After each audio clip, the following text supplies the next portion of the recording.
आदाब। मुनसिफ बिहार में आपका इस्तकबाल है। मैं हूं आपके साथ सैयद अनवारुल्लाह गौरी। बढ़ते हैं खबरों की तफसील की जानिब, लेकिन उससे पहले एक नजर हेडलाइंस पर। नरेंद्र मोदी को मुंतखब किया गया एनडीए अलायंस का लीडर। मोदी इतवार को तीसरी बार वजीर आजम के ओहदे का ले सकते हैं हलफ।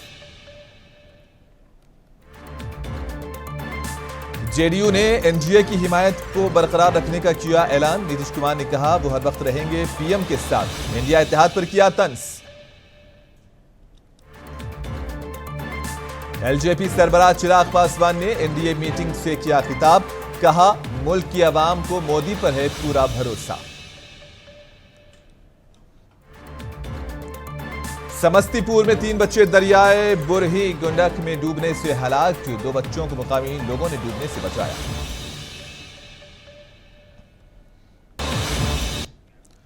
बीजेपी के सीनियर लीडर नरेंद्र मोदी को एनडीए इत्तेहाद का लीडर मुंतखब कर लिया गया है। पुराने पार्लियामेंट हाउस के मरकजी हाल में एनडीए की पार्लिमानी पार्टी की मीटिंग में मोदी को अरकान पार्लिमान और इत्तेहादी जमातों ने मुत्तफिका तौर पर इत्तेहाद का लीडर मुंतखब किया। मोदी इतवार को तीसरी बार वजीर आजम के ओहदे का हलफ ले सकते हैं और एनडीए का लीडर मुंतखब होने पर नरेंद्र मोदी ने अपने इत्तेहादियों का शुक्रिया अदा किया और कहा कि बाहमी एतमाद इत्तेहाद की बुनियाद है। वाज़ेह है कि लोकसभा इंतखाबात में एनडीए को 293 सीटें मिली हैं, जबकि इंडिया अलायंस को 234 सीटें मिली हैं, जबकि पार्लियामेंट में सादा अक्सरियत के लिए 272 सीटें दरकार हैं और ऐसे में एनडीए की राह में कोई रुकावट नहीं है।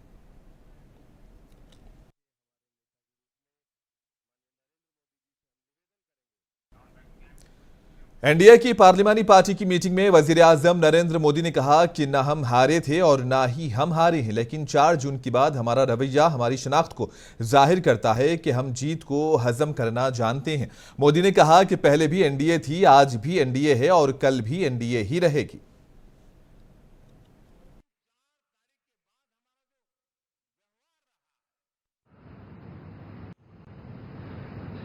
कि न हम हारे थे न हारे हैं।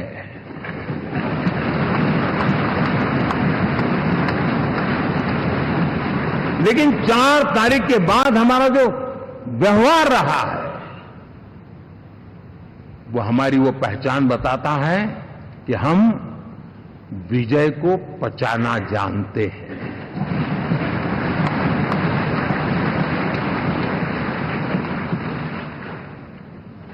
हमारे संस्कार ऐसे हैं कि विजय की गोद में उन्माद पैदा नहीं होता है और न ही पराजित लोगों के प्रति उपहास करने के हमारे संस्कार हैं। हम विजय को भी पचाते हैं और पराजित का भी उपहास करने की विकृति हम नहीं पालते। ये हमारे संस्कार हैं। अब किसी भी बालक को पूछो कि भाई लोकसभा के चुनाव के पहले सरकार किसकी थी, तो कहेगा एनडीए। 24 के नतीजों के बाद सरकार किसकी बनी, एनडीए। फिर हारे कहां से भाई? पहले भी एनडीए थी, आज भी एनडीए और कल भी एनडीए है।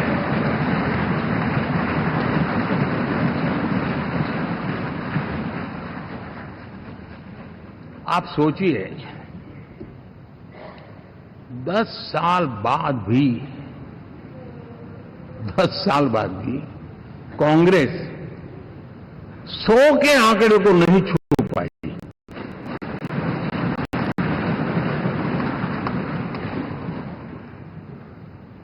और अगर मैं 14, 19 और 24 3 चुनावों को जोड़ करके कहूं, कांग्रेस के 3 चुनाव जोड़ूं तो इन 3 चुनावों में जितनी सीटें मिली है उससे ज्यादा हमें इस चुनाव में मिली है।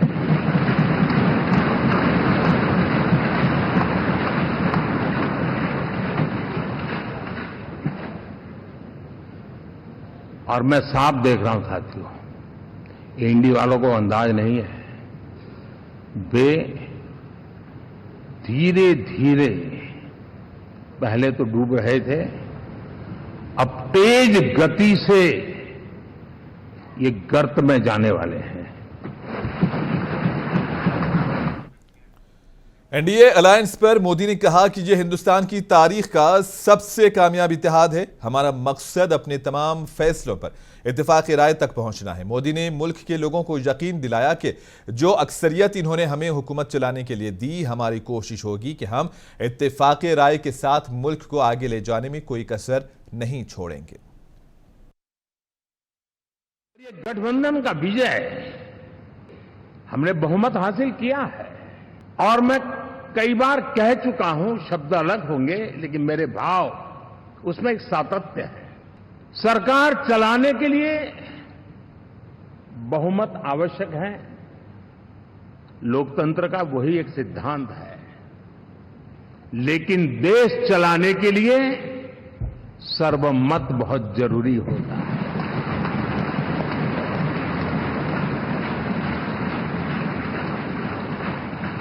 और मैं आज देशवासियों को यहां से विश्वास दिलाना चाहता हूं कि आपने जिस प्रकार से हमें बहुमत देकर के सरकार चलाने का सौभाग्य दिया है, ये हम सबका दायित्व है कि हम सर्वमत का निरंतर प्रयास करेंगे और देश को आगे ले जाने के लिए हम कोई कोर कसर नहीं छोड़ेंगे। साथियों, एनडीए को करीब करीब 3 दशक हो चुके हैं। यानी आजादी के 75 साल में 3 दशक एनडीए, ये सामान्य घटना नहीं है जी। विविधता से भरे हुए अपनी लोकतांत्रिक और सामाजिक रचना के बीच में ये 3 दशक की यात्रा एक बहुत बड़ी मजबूती का संदेश देती है। और मैं आज बड़े गर्व के साथ कहता हूं कि किसी एक समय वो था कि संगठन के कार्यकर्ता के रूप में इस अलायंस का हिस्सा था, व्यवस्थाओं से जुड़ा रहता था और आज सदन में बैठ करके आपके साथ काम करते करते मेरा भी नाता इससे 30 साल का रहा है। और मैं कह सकता हूं, हकीकतों के तथ्यों के आधार पर कह सकता हूं, ये सबसे सफल अलायंस है।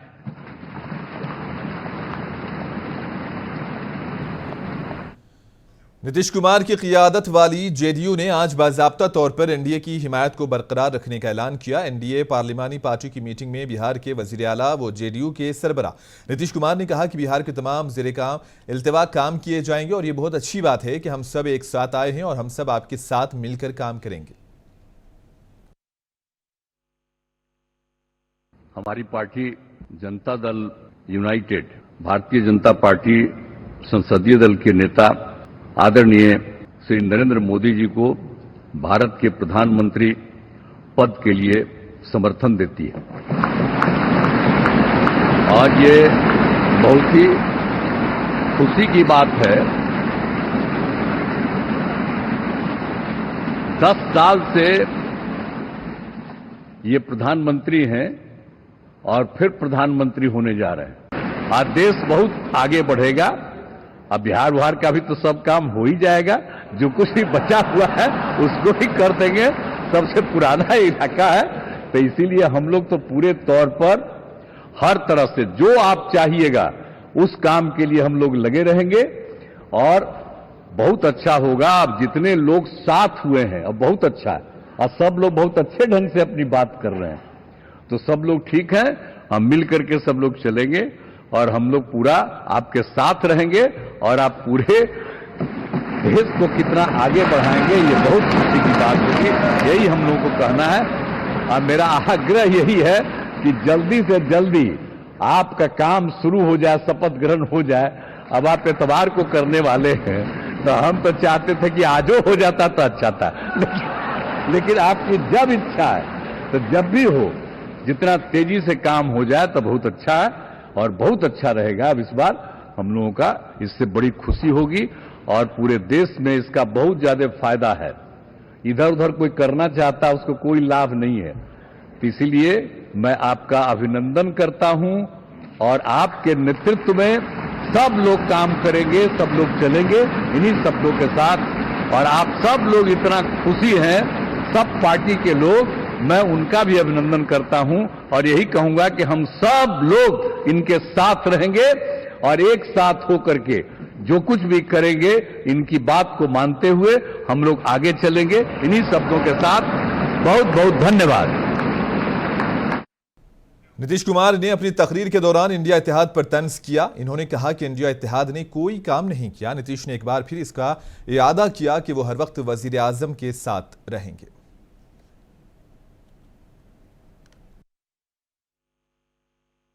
और आप जान लीजिए कि कुछ लोग, हम लोगों को तो अब लगता है कि अगली बार जो आप आइएगा ना, तो इस बार हम देखें कि कुछ इधर उधर कुछ जीत गया है, अगली बार सब हारेगा, हमको पूरा भरोसा है। ये सब बिना मतलब का बात बोल बोल करके क्या किया है? और ये सब कोई काम किया है? उन लोगों ने आज तक कोई काम नहीं किया, देश की कोई सेवा नहीं की है। लेकिन आपने इतनी सेवा की है और उसके बाद इस तरह से हुआ है, तब इस बार फिर जो मौका मिला है, तो इस मौका के बाद आगे अब उन लोगों के लिए कोई गुंजाइश नहीं रहेगा, वो सब खत्म हो जाएगा।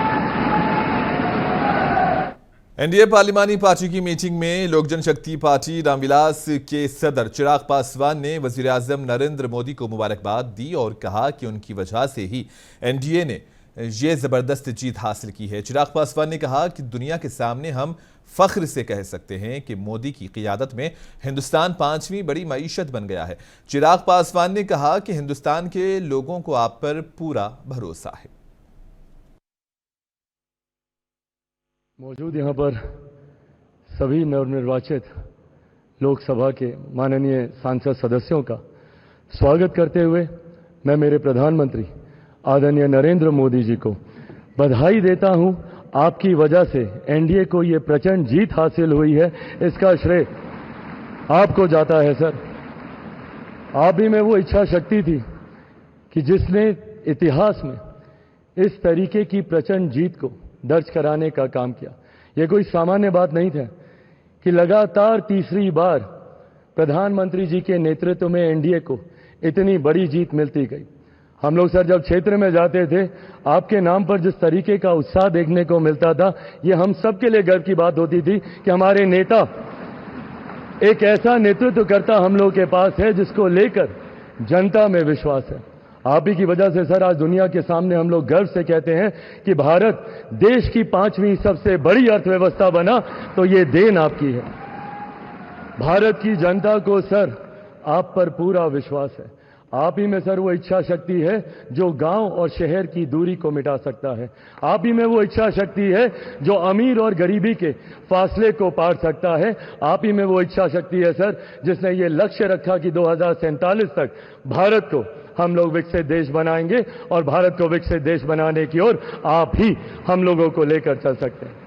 मैं यहाँ इस सदन में मौजूद तमाम वरिष्ठ नेताओं का अभिवादन करते हुए मैं चिराग पासवान, जो यहाँ पर प्रस्ताव माननीय रक्षा मंत्री जी आदरणीय राजनाथ सिंह जी के द्वारा आया है, मैं चिराग पासवान मेरी पार्टी लोक जनशक्ति पार्टी रामविलास की तरफ से एनडीए संसदीय दल के नेता पद पर श्री नरेंद्र मोदी जी के नाम का समर्थन करता हूं।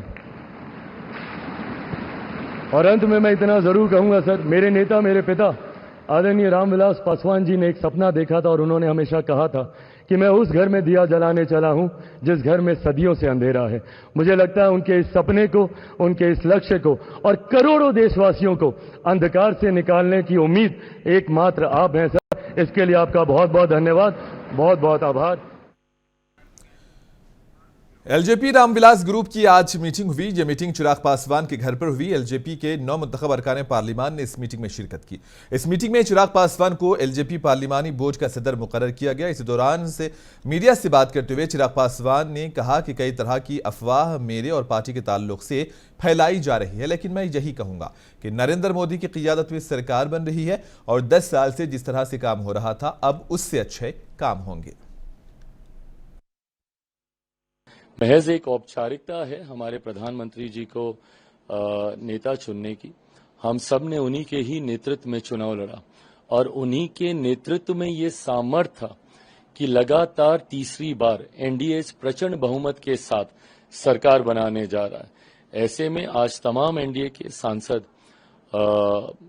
इकट्ठे होंगे संविधान सदन में, वहां पर इकट्ठे होकर इस औपचारिकता को पूरा किया जाएगा और जल्द एनडीए सरकार बनाने जा रहा है। तीसरी बार प्रधानमंत्री जी शपथ लेने जा रहे हैं और ये सरकार उतनी ही मजबूत होगी जितनी मजबूती से पिछले 10 सालों में ये सरकार चली है। और जैसा मेरे प्रधानमंत्री जी ने कहा था कि ये 10 साल तो ट्रेलर हैं, अभी कई कार्य और होने बाकी हैं।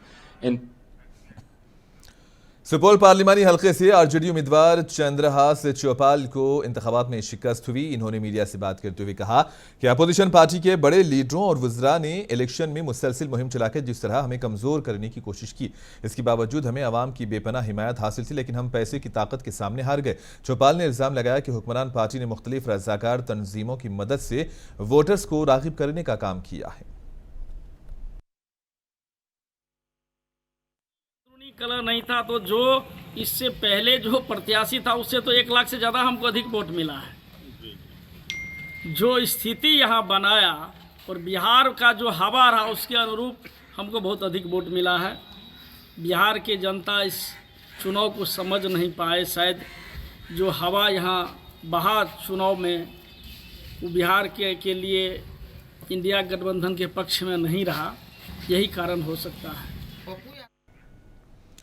काराकाट लोकसभा हलके से पवन सिंह की शिकस्त के सवाल पर भोजपुरी फिल्म अदाकार खेसारी लाल यादव ने कहा कि हार जीत होती रहती है।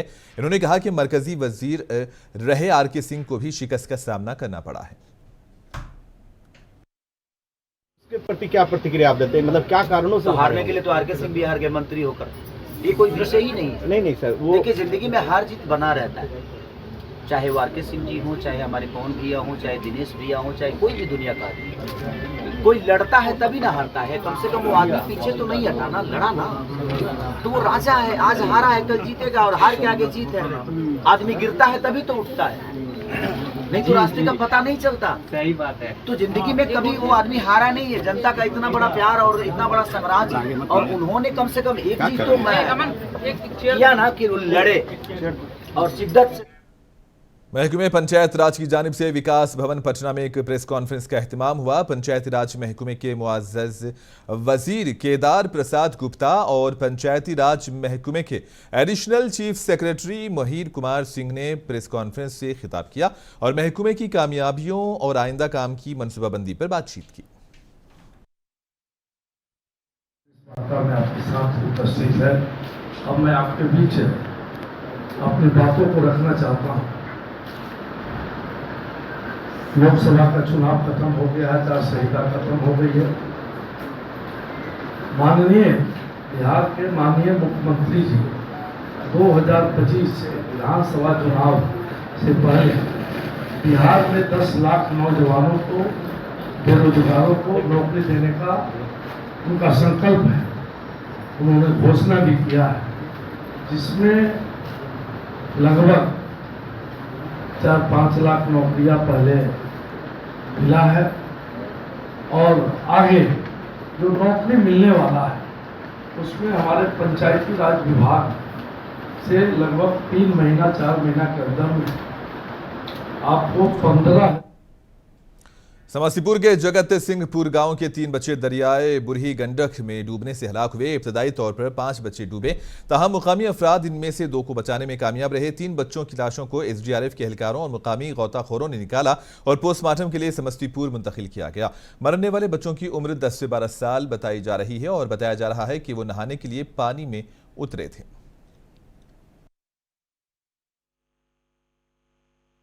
बाई की पंचायत पुनास पंचायत के हरपुर सिंह जगतसिंहपुर गाँव के 3 बच्चा नदी नहाने से गया था।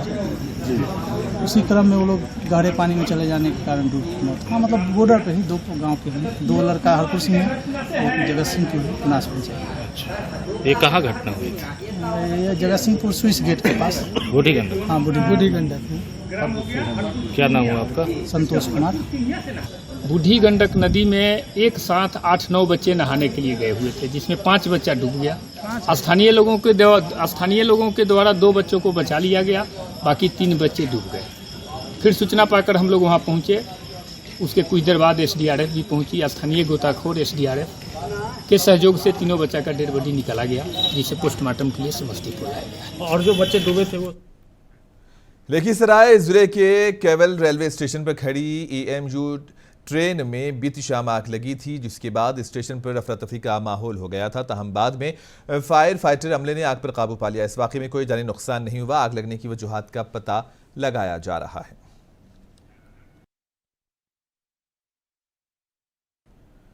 नालंदा के टिकटपुरा गांव में बदमाशों ने एक नौजवान को मारपीट कर इसके पास से 1 लाख रुपये लेकर फरार हुए। जख्मी नौजवान रवि कुमार को इलाज के लिए बिहार शरीफ सदर अस्पताल में दाखिल कराया। रवि कुमार ने बताया कि वो घर की तामीर के लिए सीमेंट और दीगर सामान खरीदने बाजार जा रहा था कि इसी दौरान घात लगाए हुए 4 अफराद ने इस पर हमला बोला। गाड़ी मेरा रोक लिया बुलेट और मारने लगा और मेरा 1 लाख रुपया था। हम सामान लाने जाने थे, सीमेंट छड़ ये सब और ले लिया मेरा पैसा। बहुत मार मारा। गोली वोली भी चला है? क्या सर? गोली वोली भी चला है? नहीं, गोली नहीं चला। फायरिंग नहीं हुआ था? फिर लाठी डंडे से? गोपालगंज में पुलिस ने अब तक 567 लोगों के गुमशुदा या चोरी करदा मोबाइल फोन वापस किए। ऑपरेशन मुस्कान के तहत आज 9वें मरहले में 53 अफराद में 10 लाख रुपये मालियत के गुमशुदा या चोरी होने वाले मोबाइल फोन तकसीम किए गए।